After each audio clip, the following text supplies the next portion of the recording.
part of the topic that we've got to cover this afternoon, and again, because it is Friday afternoon, I'm happy for this to be fairly informal. I think certainly I was having a conversation with a couple of people at lunch, and it's great to be in a room where, for many of us, we're all at different stages of this journey, but we all have open minds about this journey, and I think that in itself is a pretty significant position to be in. So again, what we want to try and do this afternoon is to give you some practical insights, give you some tips, and challenge your thinking processes. Because for many of us in the room, we're coming from small and medium-sized law firms, and sometimes this challenge can be hard. And sometimes we are the ones who are driving the bus, and we need to ensure that the partners and the talent at the back of the bus are happy in the direction that it's heading. So we might kick off with Genevieve. I was interested, I spoke to Genevieve yesterday, and Michelle was on the panel just before, and I'm interested, you guys both continue to use the word transition. Do you just want to talk a little bit about the transition experience at Landrum Rogers? Yeah, thanks, Warrick. Is it working? Yeah. I think transition is a fair term for Landers. So just to give some context, we're a firm of around 500 people across 3 states, with offices in Melbourne, which is the largest, Sydney, and then Brisbane. We are very much, I think, a traditional law firm. We've had an unusual element in that the equity partners draw equally, which does impact culture and does, I think, impact collaboration in a way that perhaps is not the situation in larger, certainly global firms and other top-tier firms within Australia. So that's the starting point. But we were very much a traditional firm, and in the last 12 months, we've had to focus on bringing, I think, the firm forward in an offensive way, and also, I guess, in a defensive measure. I think we were talking before in the panel about it being business as usual, to have continuous improvement and innovation. We didn't have the luxury of starting from scratch. So our journey is very much a mid-size journey, and I think, if you want me to continue to summarise how we've done that, I think we've tried to do it all at once, a little bit all at once. So we've stabilised our back end, which has been necessary to do the fun stuff with clients through the modernising. So stabilise, modernise, and then I guess the other piece is the transforming piece. Michelle, I think, has talked a little bit about our Law Tech Hub, which is right at the forefront, I guess, of technology with startups and scale-ups. That's the exciting piece. But we're only able to do that because we've been transforming through the middle with clients in our innovation hub, co-designing work, etc. But the hardest and most boring and difficult piece, I think, is stabilising the back end. And that's probably an experience that other law firms here who haven't started from scratch do experience. Thank you. Mitzi, your experience is obviously a little bit different. We were speaking offline earlier about the opportunity to potentially wipe the slate clean. And yeah, could you give us some insight in terms of your experience and what drove you and led you to do what you guys currently do? Thanks. I'll start by just correcting that it wasn't just me that started Hive. There was a group of us. So we did have, I'm not sure I'd call it a luxury, but we did have the ability to start with a clean slate, and that has made our journey in terms of change and agility, I think, different to how it would be experienced in a more traditional law firm model. We all came from large international top-tier firms. We had all had different experiences in trying to implement and embed change within those organisations. To be fair, that was 5 years ago, and I fully recognise that the firms have definitely developed and moved on in their approach to the future since then. At the time, we made the choice that we thought we could improve the experience for both clients and our team of practising the law by doing things differently. So we set up our own business, funded it ourselves, and put in place infrastructure and the people and opened the doors. We did go through a fairly significant design phase as well, making sure that what we were doing was focused on delivering that vision of improving the experience. The main things that we introduced were fully flexible working, so everybody at Hive works whenever and wherever they want, as long as we're able to meet our clients' needs. We also do not charge by the hour or time record or have personal budgets. We only value price, and as a result we are able to, I think, we are appropriately incentivised to also invest in innovation and things that save time, because we don't lose by doing that. Thank you. Mick, your role at PwC, and guys, we had a phone call a couple of weeks ago around this particular panel session, and one of the questions I asked Mick, which was intriguing, was obviously Mick works, and he'll tell you a little bit about what he does, but he works with in-house counsel teams. Do you see that law firms working collaboratively with you, or are you guys competitors to law firms? Thanks, Warwick. So, look, no, definitely we collaborate. And I think, so to explain what new law is, my background, I was a general counsel at Telstra, but I spent a lot of time on our legal operations, sort of legal tech, productivity and innovation program. So talking to PwC, we thought this was something that was of interest to our clients. So we set up new law really officially 6 months ago. The purpose of new law is to help legal departments with transformation. So, and a big part of that is the journey from being transactional to more insight-driven and insight-producing through data. We have sort of 3 things that we do. We help, we consult on strategy, so legal department strategy, and bringing that to life through change programs. We use design thinking, which has been spoken a lot about today. We have our second sort of limb is around legal tech and coming up, developing legal tech roadmaps and work and partnering with specific legal tech technologies. And then thirdly, we provide managed legal service and outsourcing solutions.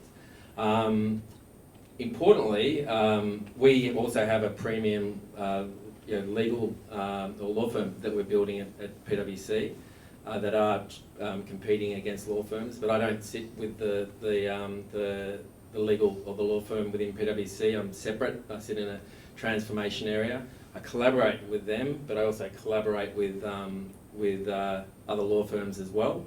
And I also collaborate with a lot of the alternative legal service providers. And what I'm really sort of excited and motivated about this space is that I think there is a huge amount of opportunity for growth and for change. And as one of the sort of leaders of one of the larger LPOs, or sorry, LSOs now, said to me, he put it very well. He thinks that in this space, the more successful players will be those that work out how to compete with and collaborate with each other at the same time, which I think is quite a sort of exciting concept.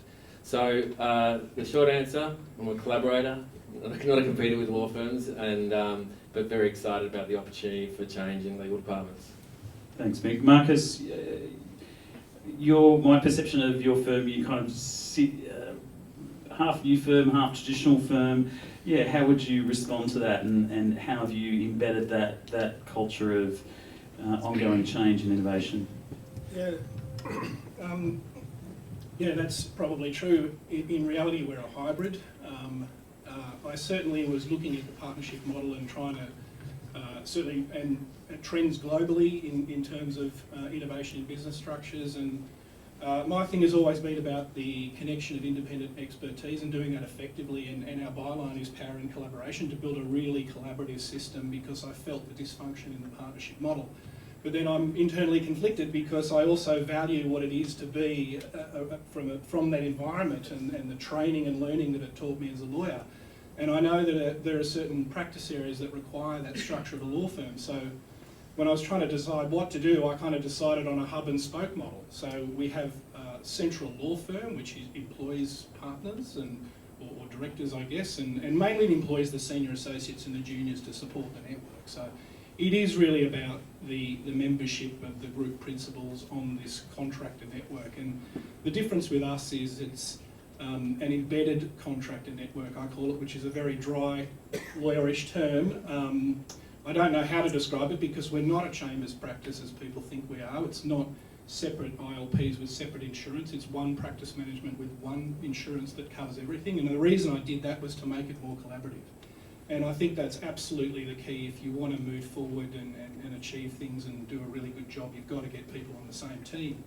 So that was a challenge, and I didn't want to do an agency network or a chambers practice because I knew that wouldn't happen. So I think it was a real challenge, and it was an opportunity to start with a clean slate, like Mitzi, and build something new and different and have a different culture.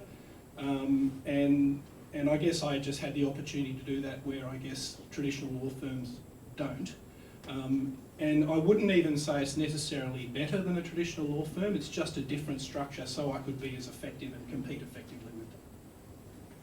So Demetrio, the proposition that change and innovation can only be done in a startup, does that hold true, or your experience would suggest otherwise?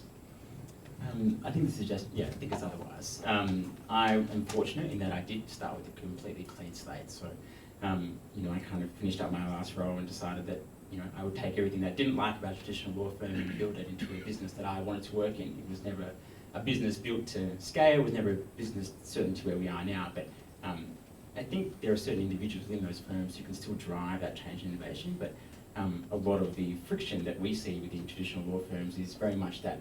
I always talk about the three areas. You've got the equity partners, the salary partners, and everybody else, right? Unfortunately, each of those three sectors of a traditional law firm are competing against each other, despite people not wanting to admit that. So you have equity partners who are there because they've been there for, bought their way in, or they've now been there for some time, and they see that they have a limited lifespan in terms of their equity, and that they often are resistant to investing in innovation because they won't necessarily see the benefit of that. Then have salary partners who are trying to wing their way into equity and also keep everybody else happy, because you often see the most disgruntledness in traditional law firms sitting at this bottom end. And you have the salary partners who are then trying to go, well, we actually want to see our way into equity, but actually we want to keep everybody else happy because we can see the strength, and once we get to equity, then we can deliver that change. And you have everybody else who's kind of like, well, how do we get along that journey in order to really drive change in a law firm? So I think inevitably there is unfortunately competing interests across all those three areas, which is what really, I think, struggles unless you have some clear leadership that says, actually, irrespective of what that equity model looks like, we really want to drive change and innovation within our law firm and actually be a leader, or actually just be better for our people and therefore our clients, rather than always putting the clients first. So yes, it can happen, but certainly it's a lot more difficult because people I still think are struggling with those three separate compartmentalised areas of law firms. Question for everybody, do clients want the change? Some do. Some don't. That's a reflection of the profession more broadly. Some clients want change, some don't, or some don't. So they do want change, but they don't want to have to go through the pain that change brings in order to get the benefits of it. And it's the same for lawyers and for everybody else that is working supporting the sector. It's a real mix. I think though that whether or not you want it is irrelevant. It's coming, it's going to happen. Change has been happening since the beginning of the world. So it's not about whether or not you want it, it's about whether or not you are prepared to do what it takes to deal with it and make the most of it, because it also brings a lot of opportunity, and that's what I'd be focusing on. I think a lot of it comes down to what is the change, and I think it means different things to different people.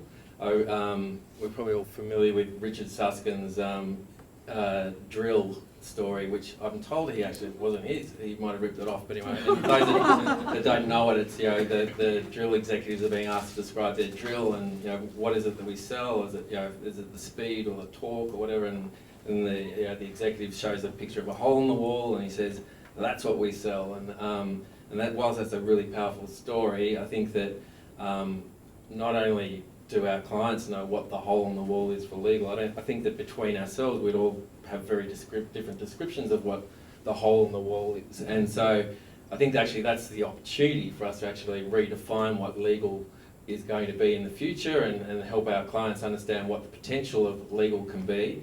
I also think another business story that's very that gets rolled out all the time is Henry Ford being asked if I'd listened to what my customers want, they would have told me they want faster horses. And I actually think that is also probably what our clients want, faster horses, and that's probably what we're building as well in many ways. We're trying to be more productive and faster, and our changes can often be quite incremental because we're just trying to build faster horses. Probably we're not necessarily going to see the next disruption to legal until it arrives, and then our clients will tell us they want some of that, and hopefully we're in a position to be able to react and deliver to that when it comes. That's sort of how I see it. Thanks. Excuse me, I think there's lots of forces actually driving change. I think certainly the environment and the transition period we're in now is driving change. I think some clients, I agree with Mitzi, some clients prefer change at a greater rate than others, but I think they all want to be thinking that their lawyers are at least trying and moving in that forward direction. But I think the other group that's driving the change from my perspective are our people.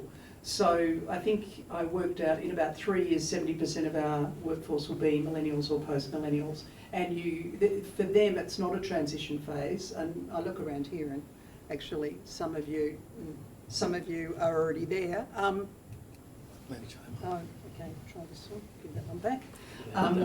So I think for you, it's not a real transition and it's not a change, it's just normal. That is how business will be conducted and you will conduct yourself, both in terms of efficiencies and delivering services and in innovative ways of delivering those services. So I think it does create opportunities and it's very exciting. If we want to continue to attract and retain and engage our talent, we certainly have to be moving in this direction. And for me, that's a very important and powerful force driving what we're doing within the firm. I think it's obvious that clients want more for less, so that's a pretty major driver of efficiency, and we have to meet that demand in order to stay in business. But I also think the biggest driver is actually lawyers. Lawyers are looking for something better. They are creative, intelligent people. They're always looking for better ways to do things. And I guess my theory has always been happy lawyers, happy client. If you can create an environment where the lawyers are empowered, they're efficient, and they're working with good systems to deliver the results for clients, then clients are happy and lawyers will be in a better environment or feel like they're contributing, which is, I think, is what drives most lawyers. So it's a bit of both, but there's one big one from clients, but I think the bulk of change in the industry that we're experiencing is actually coming from lawyers or people outside the industry seeking to capture some legal work through technology.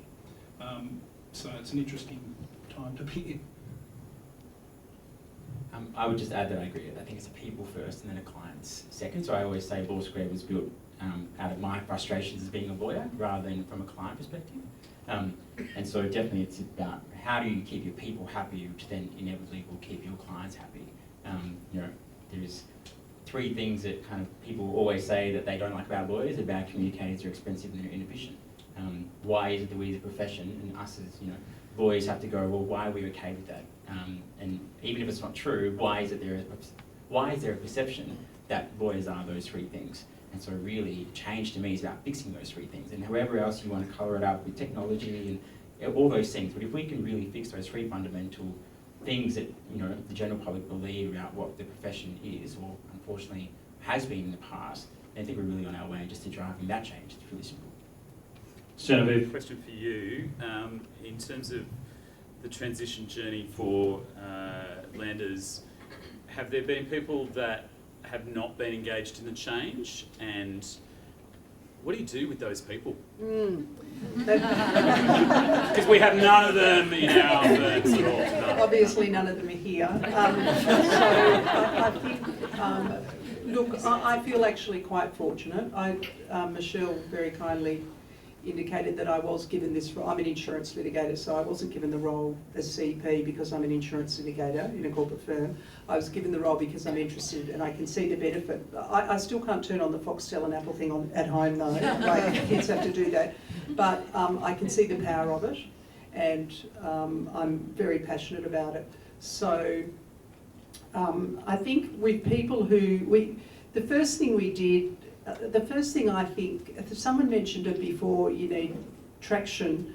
I think you do need a deliverable. So the first thing we did was simple. We rolled out tablets instead of having computers. People became mobile. That changed the culture of the firm in terms of flexible work practices, which were very well received. And everybody could see an immediate benefit. So it gave some engagement. Of course, we have a few people, I guess, probably at the older end, but not necessarily, who don't really understand or are scared about innovation and what that might mean for them. But the minute you engage with someone and they can see a benefit to them, they absolutely become engaged. So we've done it through all sorts of ways. Education's been a big piece. Sending young lawyers away on conferences and training courses, etc., instead of a technologist, has been also significant. Various options for reward and recognition is another way. But the main thing that motivates people is if they can see from their own personal point of view that it impacts them in a positive way, either in terms of efficiency at the back end or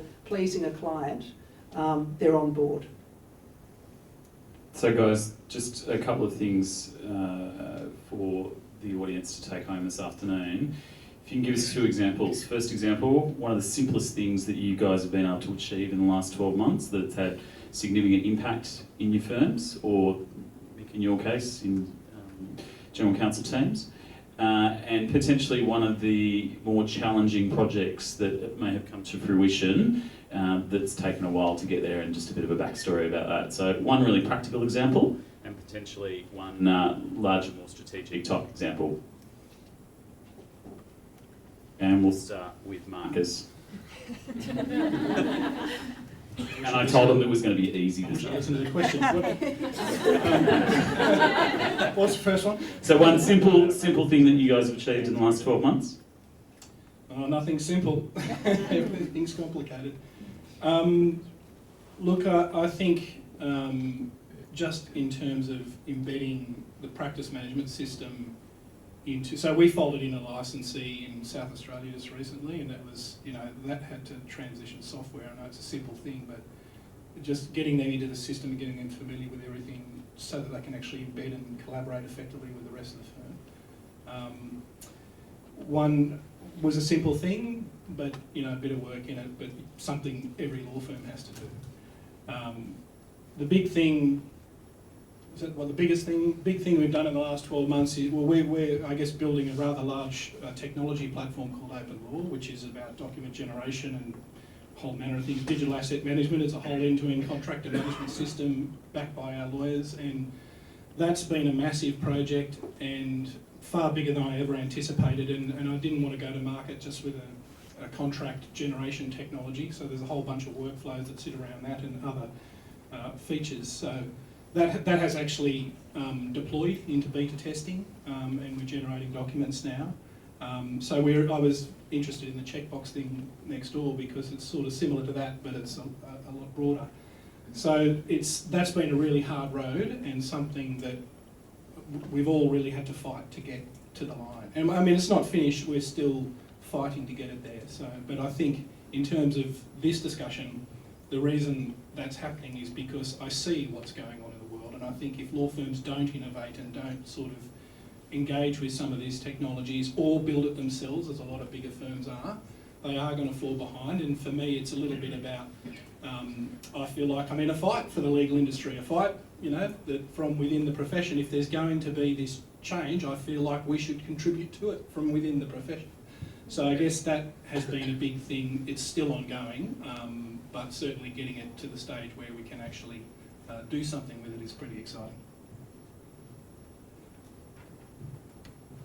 Geez, that's a hard one. One of the simplest things we've done, we've just integrated, probably taken us about 6 months, but it actually was a really simple process, an employment team into what was otherwise just a very general commercial practice. So Catherine Brooks, Andy Brooks and Grace Q kind of joined us to form an employment team in January of this year. And I have to say, it took me a long time, and it has been probably one of the biggest challenges, which I'll get to in my next bit, in terms of finding the right people kind of want to join a firm like Law Squared. It's very different, it's very unique. and no matter how many times I say how different it is internally, until we actually get somebody who comes from a traditional law firm into a firm like ours, and never quite appreciate its challenges. And definitely one of the simplest things was really integrating values-aligned lawyers into our team. It kind of shows when for the last 3 and a bit years, we've been really championing this, better way of working as a law firm, and it's been really great to see just that really smooth transition integration of an existing team into our already team, which gives us then 4 legal teams across commercial, corporate, employment and litigation. The biggest challenge, I suppose, for me has definitely been then the separate piece around finding other people to join a practice like ours, because for a whole variety of reasons, I think now, again, we've been in the market for some time, we've been able to build a pretty strong reputation, I think, for working with that mid-sized client base of $50+ million revenue, which means that actually now we are being taken seriously in a different light by other lawyers, which has been a challenge to kind of slowly fight the kind of system. It's amazing how many people kind of go, 28-year-old, how could he possibly know what he's doing to start a law firm? 3 and a bit years later, he still happen to be a 32-year-old now. But actually the philosophy is still the same of what it was, 3.5 years ago. And I think slowly that credibility is coming through, and that's definitely been one of the biggest challenges. Thank you. I think one of the easiest things for us has actually been setting up our innovation hub, taking innovation out of just the pure technology space, and setting up an innovation hub has attracted so much interest and enthusiasm from within the firm, outside the firm, and also joining in the legal tech sector. I regard today as a good example of that lawyers, I think, now are collaborating in a way which previously we didn't, and this is a space where it's happening, and I love that. I think it's been very exhilarating, and I find it very positive. My biggest personal challenge, I think, in my new role was dealing with the legacy systems that we had, actually, retiring systems that we've been paying for 7 years, and not actually ever switched on, and various other systems that were in that had not been upgraded over about 3 or 4 iterations. That's been really, really tricky to unpick, and nobody really wants to do it because it's not the sexy side of innovation, and that, I think, has been the biggest challenge, and probably will continue to be as we retire all of those systems and move completely to the cloud. Thanks, Genevieve. Well, for me, joining PwC, it's all been about the journey, and the simplest thing was getting them convinced that this was an amazing, awesome opportunity. I was so surprised how excited they were. It was, it's very welcoming and huge energy, and that's great. It's also, now that I'm an ex-lawyer, recent ex-lawyer, and I guess I'm now a consultant, it's also been quite simple to actually understand that what consultants do, which is basically all you need to do is talk in 2x2 matrices, and then you got to know.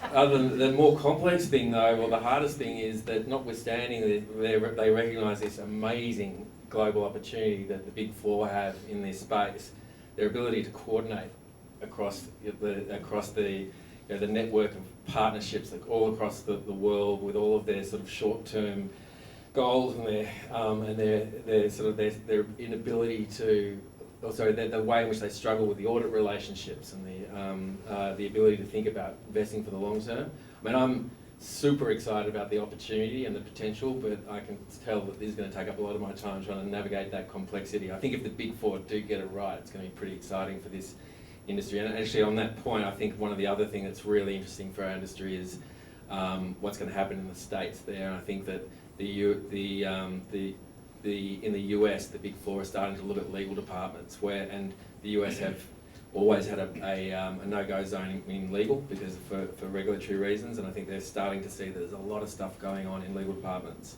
that is not the provision of legal advice, and that's an opportunity that they're missing out on. And I think if they start to move in a meaningful way, that'll be a great benefit to our whole industry, because the pace of change will really pick up in a lot of the topics that we're talking about today around innovation, around legal tech, and operations. For me, the simple things are perhaps some of the cooler things that we've done this calendar year. So we really love the interaction and the collaboration that we have with all the amazing Australian legal technology businesses, and find that a very easy collaboration.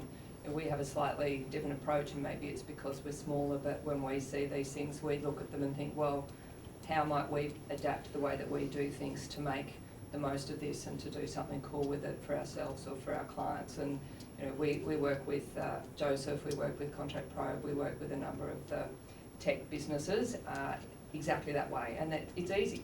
It's actually surprisingly easy and surprisingly inexpensive. So I would really encourage everybody to have a look at ALTA, have a look at the Australian Legal Tech and give them a go.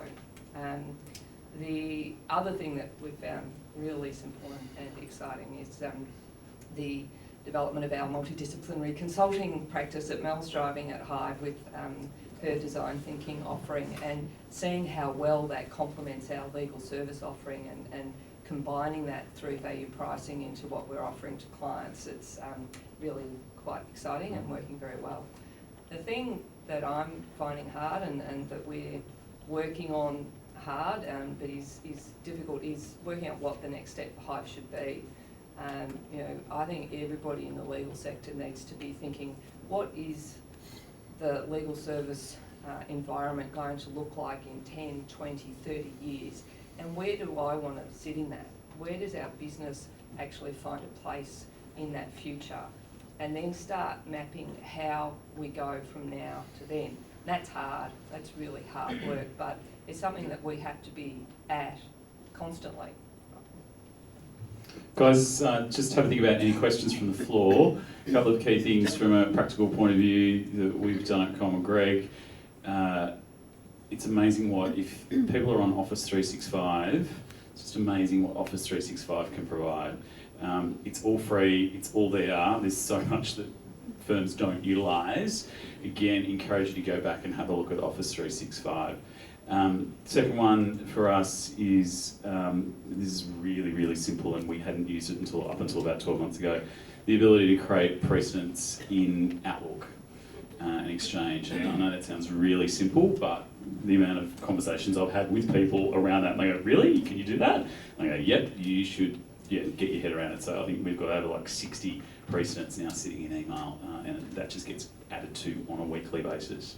And the other thing in terms of culture, I think, which is really important, again, something out of Office 365, and it just started organically, and it's just sort of grown and grown and grown. And just in terms of cultural opportunities to push change through the firm, something as simple as Yammer. Again, you know, going back to Genevieve's comment about, you know, 70% of their staff is going to be millennials. In our organisation, we've got 54% now. So they just expect all this stuff, and I think for people even my age, and I'm not even 50 yet, and I thought I was with it, hip now, wow, but yeah, I'm getting pretty dated. Guys, any questions from the floor for our panellists? I suspect it's because of the international nature of the firms, but why do you think accounting firms and the Big Four have been much more agile with their flexible work arrangements, their encouraging of new technology and not new law, because obviously it hasn't moved necessarily into that space than law firms have? I can remember about 10, 15 years ago talking about paperless offices at one of the big firms, which I was at, and we didn't get there. We didn't get there with open space, whereas the accounting firms moved very quickly forward in that space. I mean, I would have thought accounting is as conservative a profession as law, so I'm not clear as to the difference. And look, I'm relatively new, so I'm not necessarily going to be, have all the answers for you. But if I was to try and make one observation, for starters, I don't think many of them consider themselves to be accountants, and I don't think of all the people I work with, very few would be sort of considered to be accountants. They have such a very diverse and wide range of expertise and skills and backgrounds sitting in the Big Four. I think the other thing I would say is that, and this is one of the reasons why I'm pretty excited to be working there, is that there's a lot of experience working on transformation in businesses and in other corporate support functions that is directly relevant to legal, and there's a lot of capability in, that has I guess been grown working on business on all parts of businesses, and I think that probably unlike law firms, they've had a lot more exposure to a wide variety of aspects of companies, and have probably been in a better place to try and take, I guess, that more diverse range of learnings from companies than perhaps law firms who are probably more used to just dealing with a much narrower part of a company. I suspect that would be a part of the reason why they've moved there faster. Guys, one final question to wrap up. All this transformation, all this change takes energy. How do you create that momentum? How do you keep the team energised? How do you keep yourselves energised?